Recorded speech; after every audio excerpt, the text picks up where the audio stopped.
नमस्कार. मी सचिन बागवे. जय श्री स्वामी समर्थ. डिजिटल व्यसन म्हणजे तंत्रज्ञान, टेक्नॉलॉजी यांचा specifically smartphone, social media, online gaming याचा अति खूप बेसुमार वापर. त्यामुळे काय होतंय, की आपल्या मुलांचं बालपण आपण हिरावून घेतोय. जे बालपण आपण आपली आधीची पिढी खूप छान सुंदर जगली. पण या व्यसनाधीनतेची ॲडिक्शनमध्ये काय होतं, की मोबाईलशिवाय ना ही लहान मुलं, ही मुलं म्हणा, जगूच शकत नाहीयेत. अननेसेसरी खूप वापर होतोय. एखाद्या नकारात्मक परिणामांची पर्वा न करता एखादं वर्तन किंवा कृती करणं, सतत करत राहणं तीव्र इच्छेने म्हणजेच काय? तर ॲडिक्शन. तर याचे प्रकार काय आहेत? तर social media, online gaming, internet surfing. आता याच्यामध्ये लक्षणं काय दिसतात?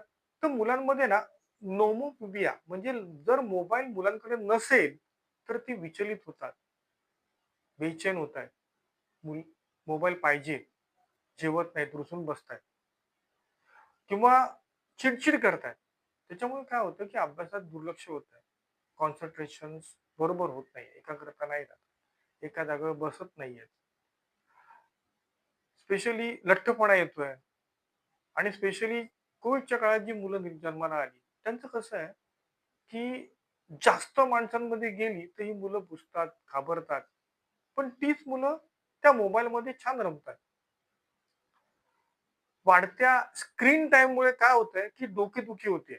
धुरसट दिसणं, डोकेदुखी आहे, नैराश्य आहे, कुणाशी एखाद्याशी संवाद साधतोय आणि आपण समाजामध्ये काही 4 लोकांमध्ये बसलोय आणि आपण बोलतोय, गप्पा मारतोय. तर आपलं मूल त्या मोबाईलच्या विश्वामध्ये रममाण आहे. तर आपण बोलतोय आणि मुलं तिकडेच बोलतायत. तर कळत-नकळत मूल त्या बाकीच्या लोकांचा अपमान करणे त्याला पण कळत नाही आणि आपण समाजामध्ये आपल्याला कळत नाही, की मूल आपल्या वेगळ्याच विश्वात आहे. तर आपण आपल्या मोबाईलला वाचवण्यासाठी स्क्रीन गार्ड लावतो, बॅक कव्हर देतो.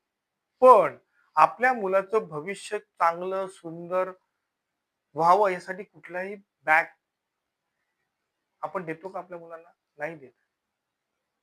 तर ही समस्या आहे. गंभीर समस्या आहे. आपण त्याच्याकडे गांभीर्याने लक्ष दिलं पाहिजे. पालकांना एक नम्र विनंती आहे, की हे दिसतं तसं सोपं नाहीये. याचे वाईट परिणाम, दुष्परिणाम आपल्याला नजीकच्या काळामध्ये दिसून येतील. एक छोटीशी गोष्ट तुम्हाला सांगायची होती. पुढच्या भागामध्ये भेटू डिजिटल डिटॉक्सिंगसाठी. जय श्री स्वामी समर्थ.